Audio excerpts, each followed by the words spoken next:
this is an article from OPB, Oregon Public Broadcasting, and you do live in Portland right now, right? Yeah. Okay, so this is like your local news, Yeah. right? Okay. Yep.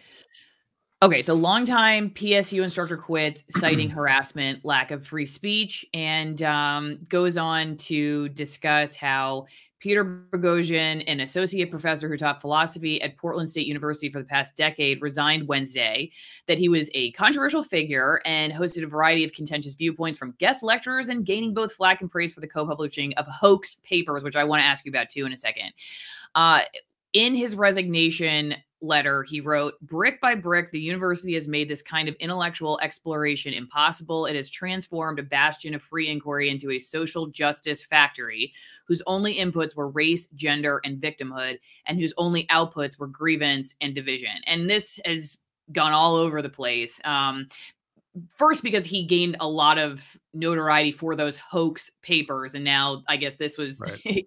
I think some people are probably wondering why it took so long for this eventuality to happen. But maybe some people thought he was going to get fired. I actually am kind of surprised that he was the one who said, "You can't fire me, I quit." So can we talk about the hoax papers and just can you remind people what that was? And then we'll go into what your thoughts are on his resignation. Yeah, yeah, and my filmmaker friend Mike Nana is coming out with he's already released some videos on this on YouTube, which I highly recommend checking out. I would, search Mike Nana on YouTube. He has a great expose on some of this stuff, and I think he's turning it into a full-length film. But yeah, so the hoax papers were these intentionally false papers that were created by Helen Pluckrose, James Lindsay, and Peter Boghossian over the course of about 10 months to a year. And what they did was they sort of learned the language in which these activist scholars speak, and they used parts of, for instance, Mein Kampf, and changed certain words to make it like an intersectional feminism tract, for instance, which is just mind-blowing. And many of these papers got accepted into prestigious journals, and their goal was to see if they could pass muster, if they could just use the language that these activists use in order to get these just absurd papers published. They had one about what was it, queer performativity and dog parks, and dogs humping each other, and how that Yeah. somehow, It was like it was dog just, rape culture or something yeah, like that, I exactly, how it think. contributes to rape culture, and how Yeah. men should be put on leashes, and just the most absurd, asinine things you can think of. And that paper got accepted. I think they had 7 papers that got accepted, and there was a lot of feedback back and forth between the journals and them. And I think they wrote 20 papers, I believe, and I believe 7 of them were published. And their goal eventually was to expose themselves and let people know, like, hey, we did this because we wanted to see if these journals really were rigorous, and if this whole tenureship process and the way in which teachers have been teaching students on this stuff, if it was legitimate. And they discovered that it wasn't legitimate. And I believe it was someone, if I'm remembering right, somebody from the Washington Post found out and exposed them before they were going to expose themselves. So it didn't quite go to completion. But there's also a great conversation between Jim and Pete on Joe Rogan's podcast about the whole thing, if people want to learn more about it. So tell me what you think about his resignation letter. And do you have you talked to him? Because I know you've Yeah. interviewed him, right, for your work. So yeah, I'm just curious, like, what he's been saying since this, like how life is, his just reaction to the reaction he got when he made that announcement. Totally. Yeah. Pete and I are good friends. We see each other quite often because we're working on a lot of video content, top secret video content that's coming out soon. But yeah, I mean, I've been wanting him to quit for a long time, because it's just such a miserable place. And he was just so stressed having to be in that system, while being the person that he is. And so most recently I spoke with him, I think a couple days ago, just asking, how does he feel now that he's free, essentially free from this university. And he said he was the happiest he's been in a long time, and he just felt really good. And that made me happy. I think that a huge weight has been lifted from his shoulders, and now he's free to do what he wants. And I think that's fantastic. So I'm excited. Whether you're woke or you just woke up, you should definitely check out twinenginecoffee.com/Allison to make sure whatever kind of awake you are also sipping something good while you're watching my videos. twinenginecoffee.com/Allison with 1L, Nicaraguan, shade-grown, high-altitude, USDA certified organic roasts. They've got a wide variety. I like the dark roasts myself. They also have a Cultura tea, which is a tea you can make out of coffee fruit. It's got somewhat of a distinct taste, but does still taste a lot like tea. And you got a lot of antioxidants without the amount of caffeine from coffee. So again, twinenginecoffee.com/Allison. The article mentions that in his letter, he discussed how he opened his class to guest lecturers ranging from flat earthers to climate change skeptics to advocates of the Occupy Wall Street movement in order to spur discussion. And it's interesting because I think one of the reasons why I talk about the stuff that I do is has nothing to do with, like, in your case, you're taking a stand, I think, on, and I do too sometimes in some of my content, but a lot of times what I'm trying to do is just introduce ideas that are censored, disallowed by the establishment narrative. And that can be different if you're in Alabama versus Portland, Oregon. But, generally speaking, there's, when it comes to like national media and then the trickle down to local affiliates and stuff, they're sort of all kind of ascribing to a certain safe narrative, especially related to the really hot topics.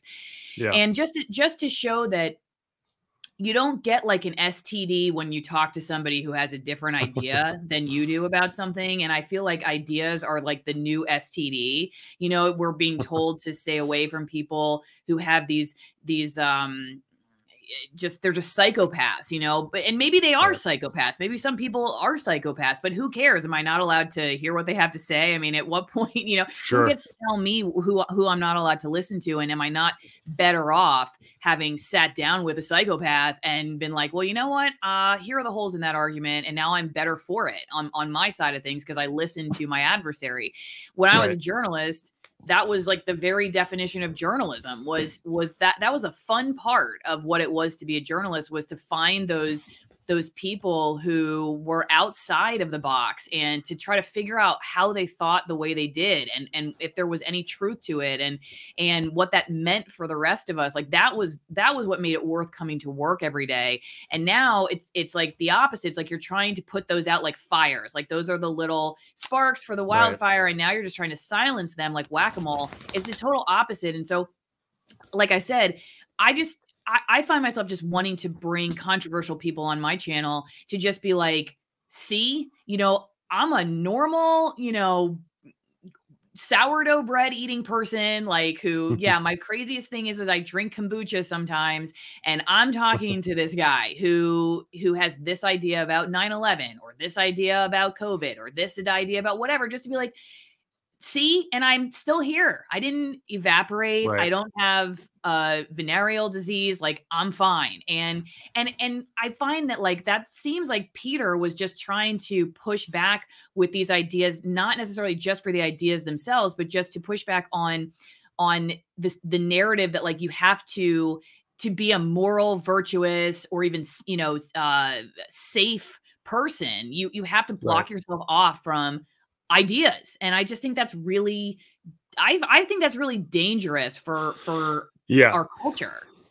Yeah, I think it's toxic. I have another film in the works called When in Doubt, which is based around Pete's book, How to Have Impossible Conversations. And my goal is to get two people who have wildly different ideological views to be able to talk about those views in a constructive manner and learn from one another. The other thing is, you mentioned that you could learn something from somebody who maybe has a crazy idea. The other thing is something Steven Pinker points out is that if you don't allow those ideas into the sunlight, right, then they don't hear countervailing opinions and they're not likely to change their mind, because if they're just in their little bubble or all they hear are things that agree with them, then they're not going to change their mind and those ideas are going to fester and get worse. But if you're able to push back a little bit or provide different opinions and different thoughts, then it's a much healthier environment, and then those ideas won't be as toxic or won't spread as much because they actually have the opportunity to be pushed back against. And so that's another reason why people should advocate for free speech, because it allows bad ideas to go away, at least to some degree, or be reduced. I also have Daryl Davis in my other film, and I don't know if you know who he is, but he's a Black musician and author and writer, or excuse me, orator who decided his hobby was going to be to talk to KKK members and to see if he could befriend them and understand why they hate him for no obvious reason. And as a result, he's gotten something like 200 plus KKK or neo-Nazi individuals to leave their hateful organizations behind just by planting seeds of doubt and just by befriending them. So that, I mean, he's a hero of mine. I mean, that just shows the power of conversation and the power of allowing those ideas to be expressed in the first place. Because if you don't allow those ideas to be expressed, much like Pete has pointed out, then only problems are going to ensue from that. I think you can go to thewokereformation.locals.com. I've got a really good community there where I'm releasing my kind of ongoing docu-series, as well as a bunch of other content, like interviews with like Ayaan Hirsi Ali and Peter Boghossian and Douglas Murray. And so there's a ton of content there that you can find as a subscriber. I, of course, now have to give a shout out to my locals community, alisonmorrow.locals.com. And I am actually beginning a weekly live editorial board meeting on my locals page. So if you're interested in helping me choose stories for the upcoming week, once a week, I'm going to be doing an exclusive live stream on locals for my editorial board to work with me on story ideas. So head over to alisonmorrow.locals.com and also check out Travis there as well.